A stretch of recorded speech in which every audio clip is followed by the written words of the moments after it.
A indicação de livro dessa semana vai ser Rainha do Ar e da Escuridão.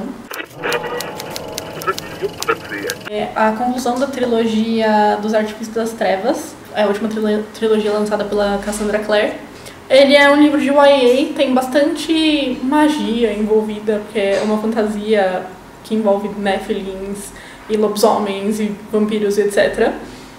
Mas eu recomendo muito esse livro. Essa edição tá maravilhosa. Eu gosto muito dos livros dela, em especial essas outras trilogias que ela tem lançado, que não a primeira, que você nota uma evolução na escrita da autora. E A Rainha do Ar e da Escuridão é uma trilogia realmente muito boa. Foi um desfecho inesperado para basicamente todo o desenvolvimento que a gente teve nos outros dois livros dos personagens principais, né? O casal principal da história. Ele tem desenhos no final. Se não me engano, esse desenho é sobre uma menina que faz uma parceria com ela de tipo ilustração. Porque antes de ser lançada a trilogia, ela começou a revelar quais seriam os personagens que iam participar da história, né? Porque todas as trilogias delas passam no mesmo universo.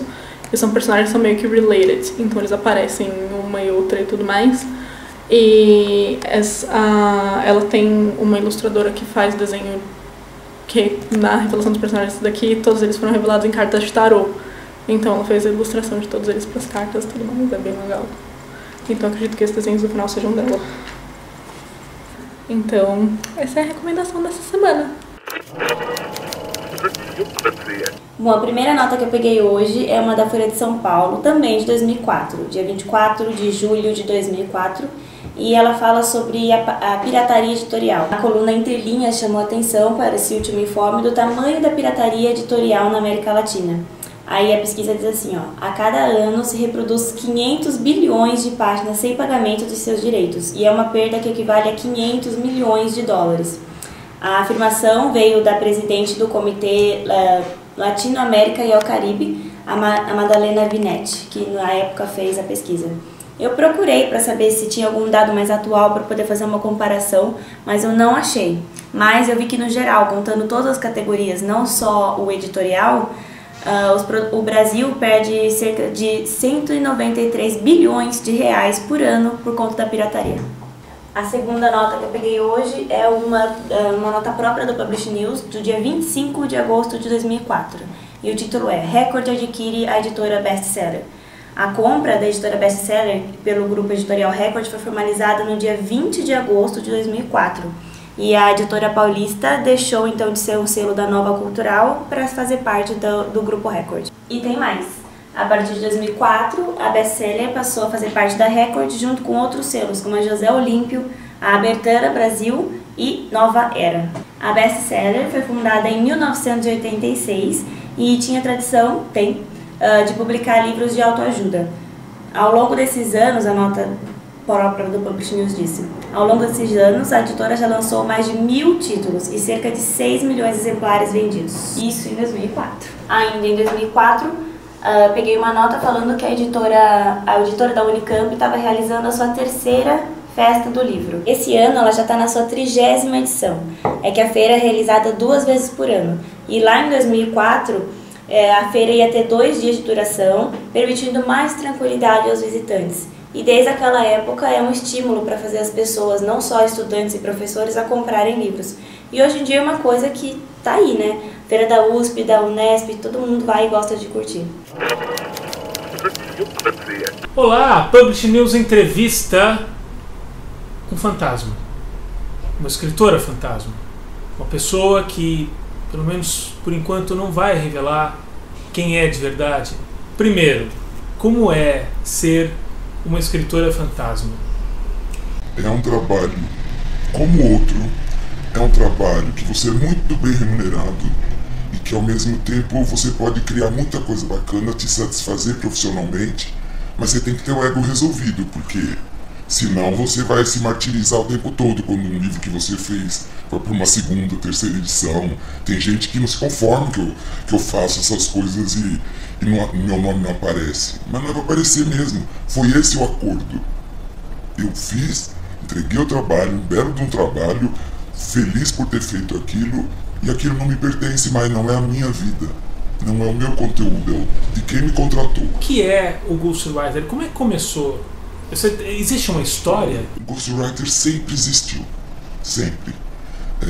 Porque quem faz livros contando sua vida ou suas experiências são pessoas, em geral, muito bem-sucedidas. Ninguém quer ver a história de um Zé Mané. E essas pessoas provavelmente não terão tempo. Quem ganha dinheiro não tem tempo para sentar para escrever. Né? Quem é bem-sucedido, faz muita coisa. Então, mas eles têm o conteúdo. Isso é deles. Então, muitas vezes ele não sabe também escrever. Em geral, eles não admitem. Em geral, quando eles são convidados por uma editora, por serem famosos, por terem a possibilidade de vender muitos livros, eles são convidados a escrever livros. Às vezes até de coleções. Então a editora convida e fala: queríamos que você escrevesse um livro sobre isto. Ou que você contasse a sua experiência na liderança deste conglomerado de empresas, ou na sua experiência se for um artista. Conta a sua vida. A maioria diz assim: eu não tenho tempo. Mas na verdade 90% deles não saberia escrever. Não é qualquer um. Ninguém nasce sabendo escrever. Eu sempre digo para os meus alunos: ninguém nasce. Escrever é como tocar um instrumento. Você tem que estudar, treinar um pouco todo dia até você se tornar um escritor. Eu sou escritora, mas eu vendo o meu trabalho técnico de texto. Aí eu sou a ghostwriter. Por exemplo, Chalaça, que era um grande escritor da época da corte, ele era o ghost do Dom Pedro. Sempre existiu. Nos Estados Unidos tem até anúncio ghostwriter nos jornais. No Brasil, pela ignorância, que o pessoal não sabe muito, fica meio assim, mais do que se trata, muita gente não sabe, mas eu costumo dizer: entra numa livraria, mas só para não ficção, ok? Só para não ficção. Entra numa livraria no setor de não ficção. Lá vai ter biografias, livros de receitas, métodos de ensino. Entra lá, vai olhando para o lado e vê, para e pensa, quem daquelas pessoas seria capaz de escrever seu próprio livro? Tudo está sendo feito por ghostwriters. Toda a vida se fez. Grandes escritores estão fazendo isso agora, enquanto eu estou aqui falando com você. Grandes escritores estão fazendo isso porque é um belo método, um belo meio de você sobreviver. Você fazendo um trabalho que você gosta, só que para contar a história do outro. É até uma doação, assim. É um exercício de empatia. Você pode revelar pra gente em quem você já incorporou? Por questões éticas, nós temos que ser fantasma mesmo. A gente entrega o trabalho e não vai nem no lançamento, para não constranger o autor. Eu já percebi que minha presença uma vez lá meio constrangeu um autor, eu caí fora, saí de fininho. Em geral, a gente é contratado por editoras. É um investimento alto, para o próprio autor fazer do seu próprio bolso. É um investimento alto. Em geral, são as editoras que nos contratam, confiantes na venda daquele produto, né, daquele livro que vai sair daquilo. E a gente, por contrato, libera a editora de citar o nosso nome. Então é um contrato triangulado: editora, autor e o ghost. O ghost é também um contrato de autoria que ele assina, só que ele libera a editora de colocar o seu crédito. Ele vai ser o autor para sempre daquela obra, na verdade. Se daqui 50 anos ele quiser brigar, dizer: esse livro é meu, ele consegue, porque a autoria é inalienável, intransferível. Mas para que nós vivemos disso? Vamos criar caso?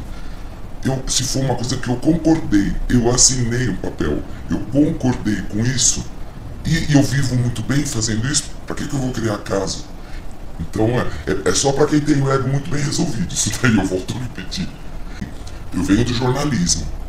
Quando chegou perto dos 50, eu resolvi trabalhar com o que eu gostava. Eu percebi que eu não ia conseguir me aposentar e viver de aposentadoria. Falei: então, já que eu vou trabalhar para sempre, que seja com o que eu amo fazer, que é o texto. Já estava vislumbrando a reforma da Previdência. Você vê? É coisa de fantasmas, assim. Aí eu fui para a USP me capacitar para o mercado do livro, porque ninguém se torna escritor se não tem capacitação. Não é gênio, ninguém é gênio assim.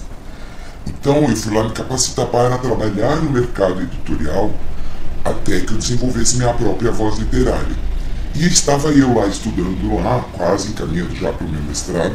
Depois, quando o meu projeto não amadurecia, parece que ele não amadurecia, eu resolvi tirar uns 6 meses sabático e fui fazer uma oficina com o Nelson de Oliveira.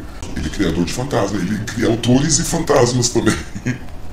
E aí, quando eu estava lá na ECA, uma grande amiga minha que havia trabalhado comigo na imprensa e já estava trabalhando com Ghost, ela estava fazendo o Ghost do Fernando Henrique Cardoso. E aí ela me falou, olha, tem um livro para fazer aqui que é do Paulo Outram, você topa? Eu falei, bom, eu nunca fiz, mas eu conheço bastante o Paulo, eu já tinha entrevistado ele como jornalista nas minhas épocas de imprensa e já tinha até trabalhado com ele nas minhas épocas de assessoria de imprensa. Aí eu falei, seria uma honra ver com ele. Aí, quando a editora consultou ele sobre o meu nome, ele aprovou de cara, porque ele já me conhecia. Então eu comecei com ele, esse livro eu conto, no final esse livro por N problemas, independente do livro e da qualidade que ficou lindo, acabou não sendo lançado. Mas eu comecei muito bem com ele. E aí pela mesma editora eu fiz um segundo e esse eu conto para todo mundo porque ele me autorizou. Ele me apresentava no dia do lançamento, olha, essa daqui é a minha Ghost, com um orgulho, o Adib Jatene, ex-ministro da Saúde, ex-diretor do Hospital do Coração, que criou todas aquelas máquinas extra-sangue para cirurgias cardíacas e tal. Fiz para ele cartas a um jovem médico, que ele fez questão que meu nome aparecesse de alguma maneira. Então eu apareço como coordenação editorial. E com eles eu aprendi muito. Na época eu não tinha curso disso, ninguém ensinava a fazer. E quem sabia não dava as dicas. Eu aprendi errando, consertando e arrumando. E aí hoje eu já fiz mais de 20. Vocês são unidos nessa dimensão paralela da literatura? Não. Infelizmente não. Naquele livro Budapeste, o Chico Buarque viajou, não sei se você leu, ele conta a história de um ghost que tem uma convenção anual dos ghosts e aquele ia ser em Budapeste, o José. E seria tão bonito se existisse isso, assim, uma convenção, porque escrever já é um trabalho solitário. Escrever como ghost é triplamente solitário, porque você tem a editora que te contratou, você tem o autor com quem você colhe todo o conteúdo, você tem o pessoal que você contrata para fazer pesquisa, você sempre precisa de pessoas, você sendo um ghost, você é um editor completo e você tem que saber liderar uma equipe de pesquisa, de transcrição de gravações, porque sempre tudo tem prazo. E você não consegue fazer um bom livro com menos de 8 meses. Você não consegue, mesmo com toda essa ajuda. Então, para fazer um bom livro, e tem gente que faz livro em 2 meses, eu me responsabilizo por isso. Impossível, impossível. Escrever bem leva tempo. E as pessoas que fazem, em geral, escondem. É como se aqui no Brasil, por desinformação, as pessoas tivessem vergonha de estar fazendo isso. Eu tenho alguns amigos que, por eu estar dando curso, vêm conversar comigo sobre valores, sobre se deve aceitar ou não tal trabalho, sobre alguma cláusula em contrato, assim, mas são amigos pessoais meus e tal, mas eu não sei todos os ghosts que tem no Brasil. O que eu sei é que tem um time de uns 10, são disputadíssimos. Eu fui a primeira a dar cara no Brasil, a primeira da aula disso, dou esse curso desde 2011. Agora você está falando demais, Fantasma. Agora eu já estou me entregando. Agora eu vou dizer uma coisa, você que está vendo essa entrevista aqui no programa do Publish News TV, vai ter que acessar a entrevista completa, a versão completa, com nossa digníssima e aparecida e... não aparecida no mau sentido, mas revelada, nossa revelada Ghostwriter.